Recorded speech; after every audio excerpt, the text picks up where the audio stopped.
woman says that black people are the only people that talk about money in relationships. Let's get into it.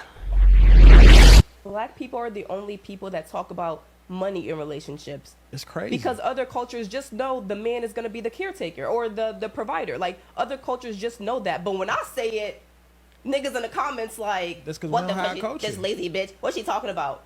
Every other culture understands the man is the provider and the woman is a nurturer. That's not even a conversation that they have because they already know it. They grow up knowing that. Yeah. Black people are the only people that see our moms do more than our dads. And so we have a reverse thinking about it. We think, oh, well, my mom did it so I could do it, or my mom did it so she can do it. That's why so many black women are unmarried, because we don't have roles. Gender roles are not a bad thing in marriage. Everyone needs to have their, if I don't know my role, how do I know what part I'm playing in anything? For sure. When you're on a basketball team, everybody has their position, everybody has their role. You need to know what your role is. And a woman's role is the nurturer, and if you have kids, the caregiver, and the man's role is the provider, and he brings in the money. He brings in the money, and the woman manages it, and that's how the household's supposed to run. The lack of tradition in black culture is killing relationships. That's the main thing, right? Even though she made some valid points, the points do not hold weight. Let me tell you why. So she starts off by saying that black people are the only people that really talk about money in relationships. So you will go throughout Twitter and you'll see these constant arguments and going back and forth when it comes to men and women. So you'll hear about the women talking about they need a man with the bag, and you'll hear about men over here talking about what does a woman bring to the table. And as you hear these talking points, this didn't come from what they learned in the household per se. These arguments and these talking points came from a source, and it did not originate in what we call black culture or what we call the black community. These are talking points that most of us heard from social media or from another set of people. Before there was a black manosphere, there was just the manosphere. Before there was high value men, there were alpha males. There were Caucasian men on social media trying to teach men how to be alpha. These ideologies of putting a man on a pedestal over his woman, these are ideologies that come from a Eurocentric base. When you have women out here who want to just manipulate men and just use them for their money and only see them as a pocketbook or a bank, these are feminist Eurocentric ideologies. So no, black people aren't the only people to talk about money in relationships. That's only what we see on social media, is black people talking about money in relationships. These talking points and these things that you see on social media and in these podcasts are not real. The average black person is not going around talking about these things. I would know. And if if you don't stay just to yourself and stay on social media 24/7, you wouldn't know that. So go out and smell some of the grass. Literally, go out and touch grass, talk to some people, because these talking points that you are hearing with black people in these podcast episodes and talking about relationships and who brings something to the table and who's more high value, these aren't real topics. These aren't things that just the average person talks about, especially black people. So while she made some valid points, these also don't hold weight. Another thing that she brought up as well was concerning the black family household. And so she's speaking, I don't know if she's speaking from her standpoint or if she's generalizing, because statistically it shows that 70% of black family households are ran by women. But I was raised up in a 2-parent household. My grandparents on my mother's side, 2 parents, grandmother, grandfather. So I was raised up to see from 2 generations of men and women coming together, creating a household and building a foundation. I can't relate, and a lot of black people can't relate. A lot of us were raised up in 2-parent households. It's not shown as much, and it's not revealed as much, and it's not talked about as much, because we have bought into this stereotype due to a statistic that majority of black people aren't raised up in 2-parent households. And I'm not going to play with you on whether or not, even if it's a 2-parent household, whether or not it's healthier or whatever the case is, right? If we're going by the basis that a person can come out of a household more functional in a 2-parent household than a 1-parent household, there's a lot of black people who are raised up by their mother and father in a 2-parent household, and even sometimes in a single-parent household.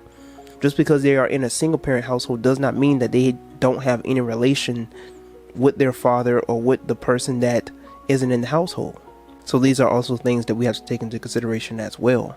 The man brought up something at the very end of this video talking about how that we have a very dysfunctional way of looking at family structure in relationships. I'll say this, when it comes to us as black people, a lot of us do have a dysfunctional way of looking at relationships. Why?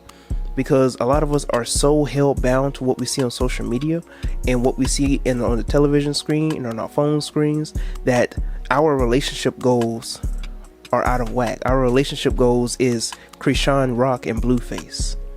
Relationship goals is Megan Thee Stallion and when she was with Party, or Sierra in a relationship, or Beyonce in a relationship, instead of people in the actual household.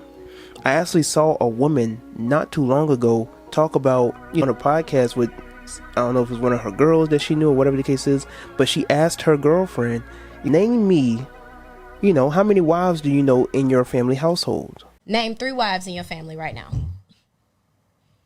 Give me 3. Give me 3 wives. Name 3 wives. Give me 3 wives. If you can't name me 3 wives, you know personally in your family that got your blood running through their veins, don't say shit else to me. Name 3. That's fair. I'm trying to think of 3 of my own goddamn Name 3 family. wives. How the fuck you know? We good? Case closed? You know 3 wives? Should have been talking shit. Should have been talking shit. Shut the fuck up. And the fact that this woman could not name any wives in her own personal family household, or in her family tree, or just people that she knew in her family. The fact that this woman could not name a wife, much less 3 wives, within her family is very telling on the type of background that she was raised up in, based on the women that she was around, based on how she treats men, everything. I'm not telling you to judge a person by their cover. I'm not telling you to disregard people just because of their upbringing if it was bad. But these are things that you have to take into consideration, right? People aren't just going to immediately give a person a job when they have a bad background. You got to do a background check and everything when you're dealing with people. You could really love a woman to death, but listen, if her family tree messed up, your children most likely might be messed up. She might be all decent, still working on herself, but not half as bad as her mother and her grandmother. But these are things you have to take into consideration as well. If she hasn't done the proper work on herself and y'all end up having a child while she's still trying to process her own healing, and then that child is going to be around the mother, going to be around the grandmother, great grandmother, like the child might end up being messed up just like the mother. These are things that you have to take into consideration when finding your other counterpart. You have to do a background check. I ain't saying they gotta be perfect and flawless. Everybody's gonna have little things about them that you're just gonna have to learn how to manage through. But it is very crucial for me, who's family oriented, to be with a woman who came up from a good household. It don't have to be perfect. No family household is perfect. But who am I, I'd rather take a woman who, she has little flaws here and there, but she has a great father, she has a great mother, the mother and father are still together, than to go for a girl who could be bad to the bone, but yet the father's hot-tempered, the mother is snobby and always do, you know what I'm saying? Like, you don't want to go for that, even no matter how bad and how good that woman looks. You're going to have to weigh out the pros more than the cons. And if there are more cons than good, more cons than pros, you're going to have to go. That is something that I can honestly give my father props to. My father did a great job with, my mother. Choosing my mother and realizing the family background that she came from, that it was a very good family background. I know my mother's side more than I know my dad's side. And I had a great childhood, a very nostalgic childhood, because of my mother's side of the family. Her mother, my grandmother, practically raised me growing up, aside from her and my father. It's because of those memories that I have on my mother's side, meeting my great granny, who was well in her 90s and still walking around, still doing stuff in her front yard and sweeping at 6 o'clock in the morning.